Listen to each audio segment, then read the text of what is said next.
প্রবাসে আমি 4টি বছর কাটাইলাম। তারপরে আমি দেশে যাইতে চাইলাম। তারপরে আমাকে বাসা থেকে বলে আরও 2টি বছর বিদেশে থাক। সবাই বলে একই কথা, আরও 2টি বছর তুই প্রবাসে থাক। 4টি বছর বিদেশে থাকার পরও কারো মনের ভিতর আমি জায়গা করে নিতে পারলাম না। তখন চিৎকার করে ইচ্ছে করে বলতে কি যে তোমাদের কাছে টাকাটাই কি সব কিছু? তোমাদের কাছে টাকাটাই কি অনেক বড়? মাসে মাসে টাকা দিলে তোমরা কি থাকো সুখে? আমি কত কষ্টে আছি বুঝে না পরিবারে। 20 থেকে 22 বছর ছেলেটার উপরে লাখ টাকা বোঝাটা মাথার উপর দিয়ে পাঠিয়ে দেওয়া হয় দূর প্রবাসে। মাথায় বোঝা দিয়ে পাঠিয়ে দিয়ে পরিবারে ভাবে এবার হবে মনে হয় আমার পরিবারের সুখ।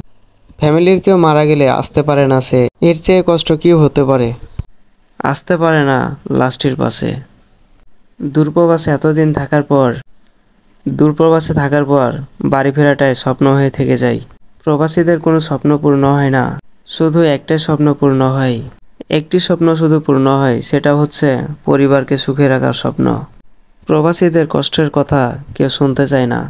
তাদের কথা কেউ না শুনতে চাইলেও তারা তাতেও খুশি থাকে, কারণ তাদের ইচ্ছা পরিবারটাকে সুখে রাখবে।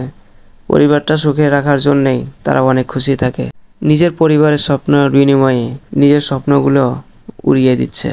তাই প্রবাসীদের বলি, পরিবারের স্বপ্নটা পূর্ণ হলো, কিন্তু নিজের স্বপ্নটা স্বপ্ন হয়ে থেকে গেল। প্রবাসীদের নিজের বলতে কোনো কিছু নাই, সব কিছু ফ্যামিলির জন্যেই। সো খোদা হাফেজ।